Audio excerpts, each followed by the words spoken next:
Types of interval. ठीक है, देखो अगर नंबर के बारे में कोई जानकारी नहीं दिया है ना कि वो इंटीजर है कि रैशनल नंबर है कि क्या है, तो आपको क्या मान के चलना है कि वो रियल नंबर है। अगर कुछ नहीं बोला तो आपको मान के चलना है कि वो रियल नंबर है। ठीक है, तो पहला यहां पे पहला लिखिए ओपन इंटरवल, ओपन इंटरवल। ठीक है, डिनोटेड बाई ऐसे, या तो ये स्मॉल ब्रैकेट से, हाँ ये ओपन इंटरवल का साइन है, ये उल्टा ऐसे स्क्वायर ब्रैकेट बना देते हैं। हाँ इसमें इसका मतलब ये होता है कि end values are excluded, end value जो है ना वो एक्सक्लूडेड होंगे। जैसे देखिए a से बड़ा होगा x लेस देन b, इसको आप ऐसे लिख सकते हो x belongs a to b। अगर इसको मैं इंटरवल में ऐसे करता हूं तो a और b, इसको यहां से लेकर के हम यहां तक लेके जाएंगे, और ये जो लास्ट वाला जो सर्कल है उसको हम पूरी तरह से डार्क नहीं करेंगे, उसको हम ऐसे छोड़ देंगे। इसका मतलब ये है कि a से लेकर के b तक की सारी वैल्यूज उसमें हैं, लेकिन एग्जैक्टली a और b हमारे सॉल्यूशन का पार्ट नहीं है। समझ में आ रही बात हमको? जैसे बिटवीन 2 to 100, तो उसका मतलब क्या है, 2 से 100 के बीच में है, 2 and 100 उसमें इंक्लूडेड नहीं है। यहां पे भी सेम काम हो रहा है कि a और बीच की सारी रियल नंबर्स हमारे सॉल्यूशन का पार्ट है, but exactly a and b are not part of our solution. Understood? तो इसका मतलब ये हुआ। अब दूसरा ओपन इंटरवल के बाद क्लोज इंटरवल, क्लोज्ड इंटरवल, तो ये हो जाएगा आपका डिनोटेड बाई ऐसे। ठीक है, एंड वैल्यू आर इंक्लूडेड। इसका क्या हो सकता है, a से greater equal x less than equal to b हो जाएगा।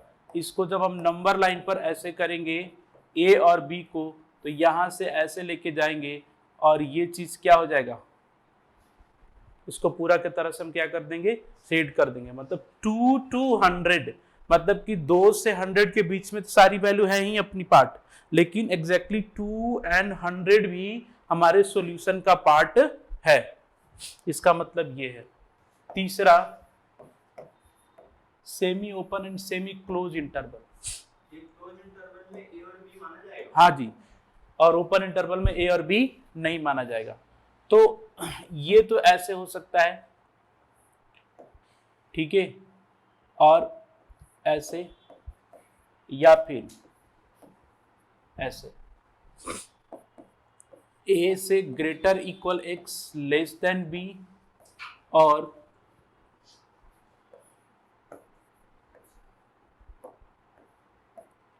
a से greater x less than equal to b, ऐसे हो सकता है।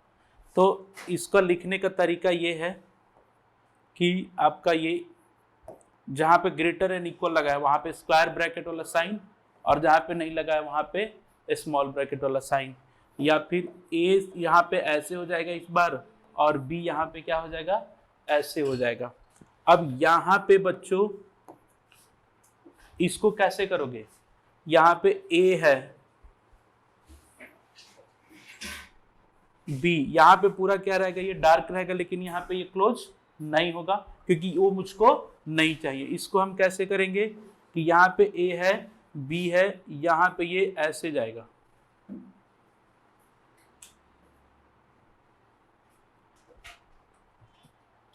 समटाइम्स क्या होता है कि मुझे 2 से 20 तक तो सारे नंबर्स चाहिए, लेकिन बीच में 11 से मुझे प्रॉब्लम है, वो मुझे नहीं चाहिए, तो उसको फिर कैसे लिखेंगे। तो देखिए फोर्थ में करके वो मैं बता देता हूं। तो जैसे मान के चलो कि 2 से 20 तक तो आपको चाहिए x belongs 2 to 20 but not 11, मुझे 11 नहीं चाहिए। ठीक है, तो 2 से 20 मैंने यहां तक ले लिया, अब बीच में आपका 11 नहीं चाहिए, तो 11 को आप यहां से हटा दो। यहां पे एग्जैक्टली 11 है, यहां पे आप उसको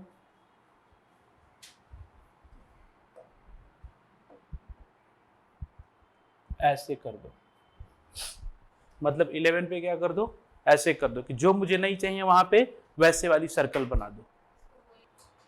ठीक है ना। चलिए अब आते हैं हम लोग, कुछ एनसीईआरटी दीजिए, कुछ क्वेश्चन हम लिखते हैं। क्वेश्चन नंबर 6 पे चलते हैं। Write the following as intervals. पहला देखिए क्वेश्चन नंबर 6 का, write x such that x belongs to r, मतलब x एक रियल नंबर है, दूसरा -4 से ग्रेटर है x और लेस देन इक्वल्स टू 6। ठीक है, तो कैसे लिखेंगे, इसमें सेमी ओपन सेमी क्लोज वाला है ना, तो अगर इंटरवल के फॉर्म में लिखना है इसको तो सॉल्यूशन इसका ऐसे हो जाएगा कि x बिलोंग्स टू, यहां पे देखिए इक्वालिटी का साइन नहीं है ना, तो यहां पे कौन सा लगेगा, ओपन ब्रैकेट, और ये क्या हो गया -4, और यहाँ पे क्या लगेगा 6, ऐसे लगेगा। ठीक है, और इसको अगर आप नंबर लाइन पे डिनोट करना चाहें, नहीं, -4 and 6 ऐसे लिख देंगे। कॉमा दे भी सकते हो, नहीं भी दे सकते हो, वो कोई उतना वो नहीं है। आप अगर बहुत छोटा छोटा लिख रहे हो तो यहाँ पे कॉमा दे दीजिए। इसका आंसर क्या आया होगा, -12 से -10, इसका आंसर क्या आया होगा, 0 से 7। अगर मैं ऐसे लिख दूं तो कोई समस्या है, 0 से 7, वो भी तो ब्रैकेट ओपन, हाँ बिल्कुल दे सकते हैं। मैं बता रहा हूं कि कल को आपको ना ऐसे भी लिखा हुआ मिल सकता है, यहाँ पे 3 से 4, x बिलोंग्स टू 3 to 4 ऐसे करके लिख सकते हैं। अब इंटरवल हो गया 6th। अब 7th है, क्वेश्चन नंबर 7th में कि आपसे बोला है क्वेश्चन नंबर 7th में कि right the following intervals in set builder form.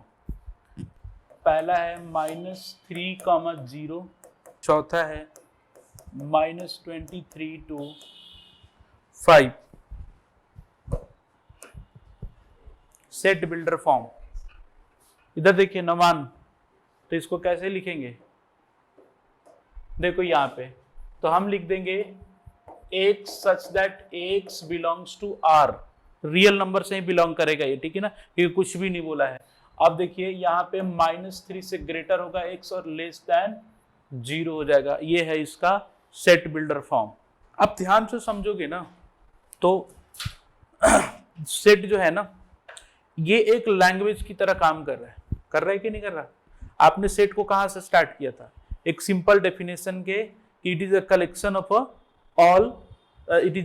Of a well defined objects. आज समझ में। अब धीरे धीरे इसमें देखिए चीजें क्या हो रही है, एड ऑन, जैसे कोई भी एक लैंग्वेज सीखते हैं ना, सी लैंग्वेज फलाना ठिकाना, तो उसके हिसाब से सोचना आप इसको, सिर्फ न्यूमेरिकल पार्ट पे इसको फोकस तक नहीं रखना है, आपको समझना है कि एक्चुअली में ये कहना क्या चाहता है। ठीक है ना।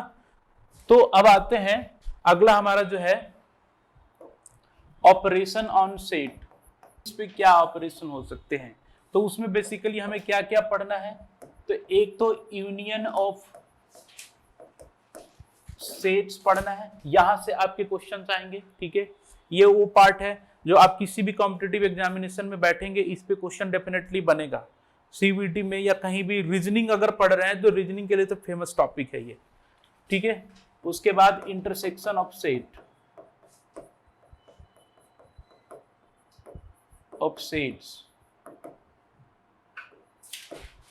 Difference of sets, complement of set. अब 1 by 1 हम स्टार्ट करते हैं। पहला देखते हैं यूनियन ऑफ सेट्स क्या होता है। यूनियन ऑफ सेट्स, दो सेट्स का यूनियन, मतलब दो ग्रुप का यूनियन बनाना है आपको एक। अब मैं आपको एक चीज समझाता हूं, जैसे मान के चलिए कि आपको एक स्पोर्ट्स कॉम्प्लेक्स खोलनी है। ठीक है, उसमें मान के चलो इंडोर आउटडोर एक्टिविटी वाले सारे आपने खोलने हैं, ठीक है। Cricket pitch, football, badminton, tennis, है ना, टीटी, इस तरह से। तो आप खुद ना खोल करके 2-3 लोगों को क्या कर रहे हो, कंबाइन कर रहे हो। तो जैसे मान के चलो किसी ने आया, कोई आया बोले कि हमारे पास टेबल टेनिस की पूरी अरेंजमेंट है, मैं आपको साथ शेयर कर लेता हूँ। तो आप बोलोगे चलो इनकी यहाँ से मेरा टेबल टेनिस मिल गया, यहाँ से मेरा ये मिल गया। तो कुछ तो खुद आप करोगे, कुछ लोगों के साथ शेयर कर लोगे, ठीक है। ऑलरेडी आपके पास जो चीज है तो उसको बोलोगे नहीं ये तो हमारे पास है, ये रहने दो, आप कुछ और दे दो, ठीक है ना। तो कहने का मतलब ये है कि दो ग्रुप का जब हम यूनियन लिखने जा रहे हैं ना, जैसे 1 2 3, ठीक है, और लिखना मतलब 3 4 5, इन दो ग्रुप का मुझे यूनियन लिखना है। तो आप एक ऐसा ग्रुप बनाओगे कि बोलोगे ना भाई ये काम करो, कुछ ऐसा करो कि जितने भी दिखाई दे रहे हैं ना सब उस ग्रुप में आ जाए। तो आप बोलोगे चलो ठीक है 1 लिख देता हूँ, 2 लिख देता हूँ, 3 है यहाँ पे भी है, तो एक ही बार 3 लिखता हूँ, 3 4 5। तो ये क्या हो गया, दोनों का क्या बोला जाएगा, इसको हम यूनियन बोलेंगे। क्या बोलेंगे इसको हम लोग, यूनियन बोलेंगे। तो लिखेंगे, हाँ लेकिन थोड़ा सा इसका मीनिंग उससे अलग है, वो मैं बताऊंगा कैसे। Let A and B are two non empty sets, then their union represented by A union B। A और बी के यूनियन को ऐसे हम रिप्रेजेंट करेंगे, कैसे करेंगे, ए यूनियन बी, और A union B is X such that X belongs to A और एक्स बिलोंग्स टू बी और X belongs to both A and B. X belongs to both, या तो एक्स ए से हो या बी से हो या फिर ए और बी दोनों से हो। उसी चीज को हम लोग क्या बोलते हैं, यूनियन ऑफ 2 सेट्स बोलते हैं। जैसे फॉर एग्जाम्पल कि ए इक्वल्स टू 1 2 3 है, बी इक्वल्स टू 4 5 6 है, सी इक्वल्स टू 1 2 8 9 है। तो आपसे अगर मैं पूछूं कि पहला ए यूनियन सी क्या होगा, तो बताइए क्या होगा, 1 2 3 8 9, 1 2 3 8 9। ए यूनियन बी क्या होगा बच्चों, तो 1 2 3 4 5 एंड 6। बी यूनियन सी क्या होगा बच्चों, 1 2 4 5 6 8 9। A equals to 1 2 3 4 5, B equals to 4 5 6 7 8।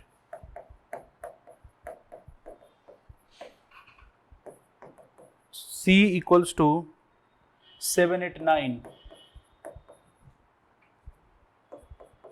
10 11। D equals to 10 11 12 13 14। ठीक है, फाइंड पहला ए यूनियन बी, दूसरा बी यूनियन डी, तीसरा A union B union C, चौथा B union C union D.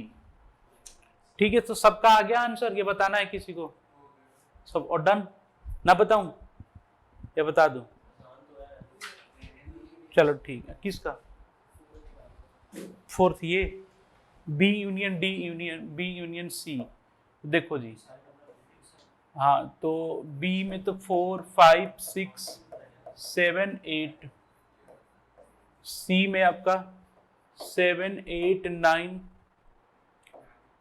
10 and 11, ठीक है। यूनियन डी में 10, 11, 12, 13, 14।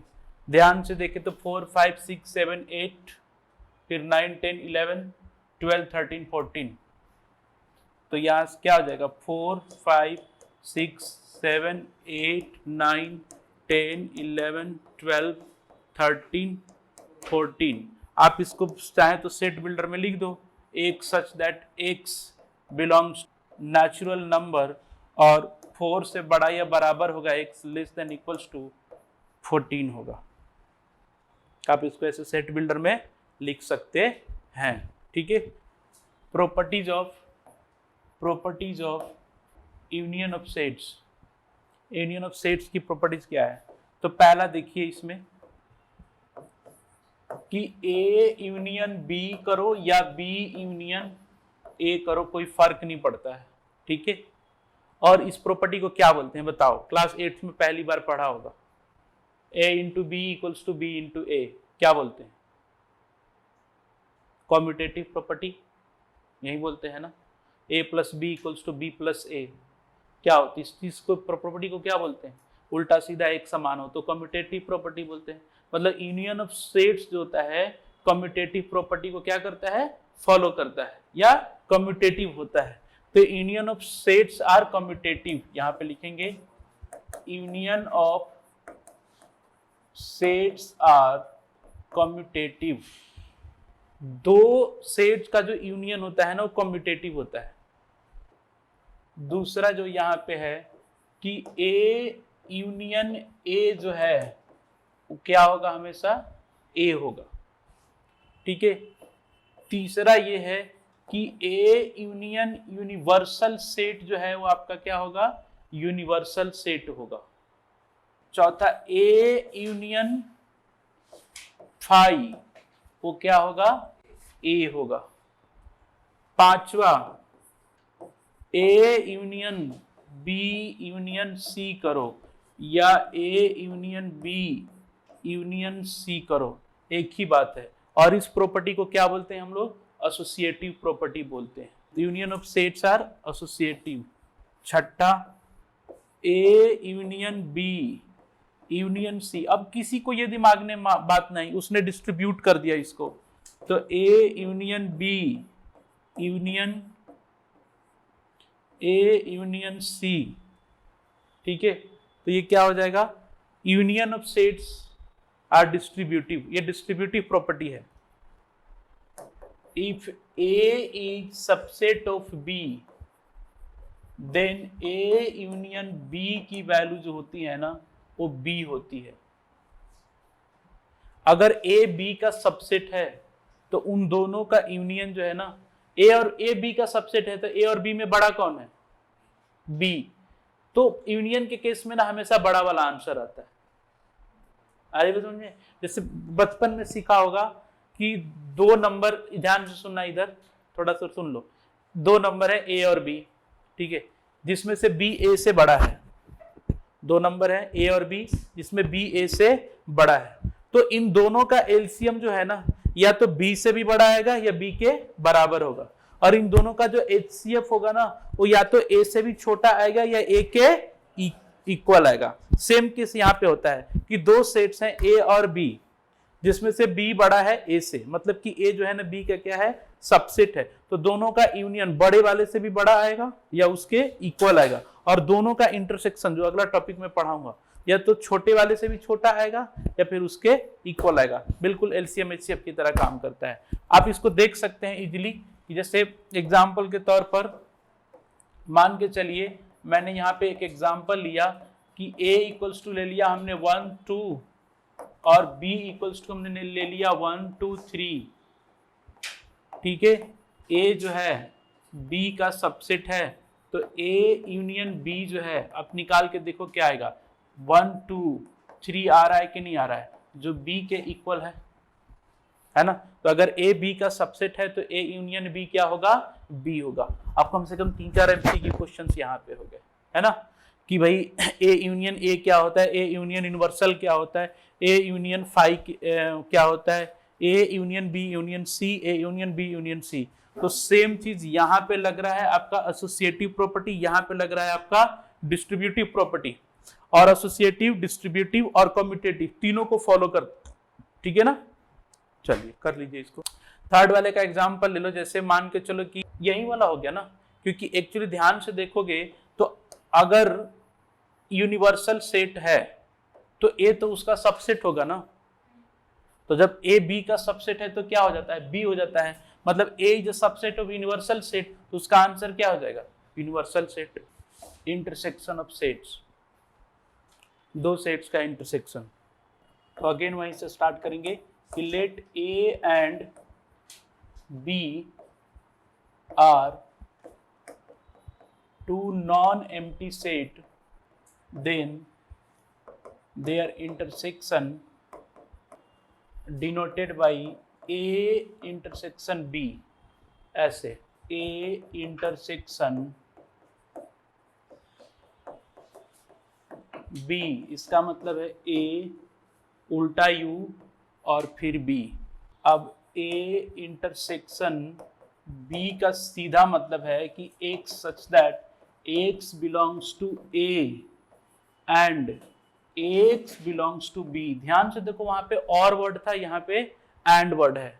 मतलब कि A intersection B equals to common element of both sets A and B. A and B के common elements को हम लोग क्या लेंगे, इंटरसेक्शन में लेंगे, ठीक है ना। फॉर एग्जाम्पल कि A equals to 1 2 3 4, B equals to 4 5 6 7। तो ए इंटरसेक्शन बी जो है वो आपका क्या आ जाएगा, 4 आ जाएगा। बस कॉमन एलिमेंट लेना है इसमें। अगर किसी चीज में कुछ भी कॉमन नहीं है तो क्या आएगा फिर A intersection B, 5, null set हो जाएगा, है ना। जैसे ए इक्वल्स टू हम लेते हैं x such that x equals to 2n, n belongs to natural. और यहाँ पे b x such that x equals to 2n plus 1, 2 into n है वो। तो फिर A इंटरसेक्शन B क्या आएगा और A यूनियन B क्या आएगा, दोनों बताओ। ऑड और इवन, दोनों में कॉमन कभी कुछ भी नहीं आता, तो 5, ठीक है। तो ये तो हो जाएगा 5, ये हो जाएगा सिर्फ नेचुरल नंबर। सारे नेचुरल नंबर आ जाएंगे ना फिर तो। ऑड और इवन को कंबाइन करोगे तो क्या आ जाएगा, सारे नेचुरल नंबर आ जाएंगे, ठीक है। अब देखिए दो ऐसे सेट जिनका कुछ भी कॉमन ना हो तो उसको डिसजॉइंट सेट भी बोलते हैं। समझ रहे हो ना, कोई ज्वाइंट नहीं है, डिसजॉइंट सेट। ये यहाँ पे है और ये यहाँ पे है, ठीक है ना। वो बाद में मैं मेंशन करूंगा, फिलहाल आप कुछ क्वेश्चन करके दिखाइए। Find A intersection B intersection C, दूसरा A इंटरसेक्शन B, तीसरा B इंटरसेक्शन C, चौथा A union D intersection B union C। पहले इन दोनों का यूनियन निकाल लेना, इसका भी निकाल लेना, और उसमें जो कॉमन होगा वो बता देना।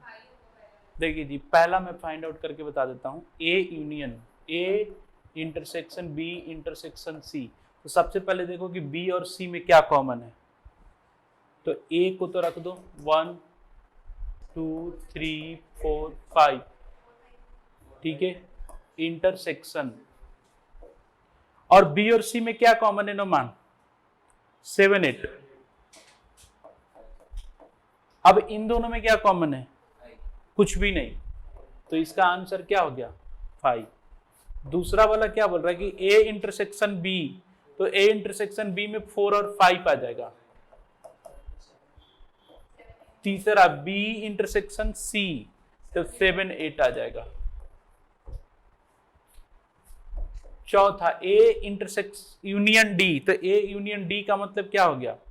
1 2 3 4 5 10 11 12 13 14 इंटरसेक्शन B यूनियन C, तो 4 से लेकर के 11 तक 4 5 6 7 8 9 10 एंड 11।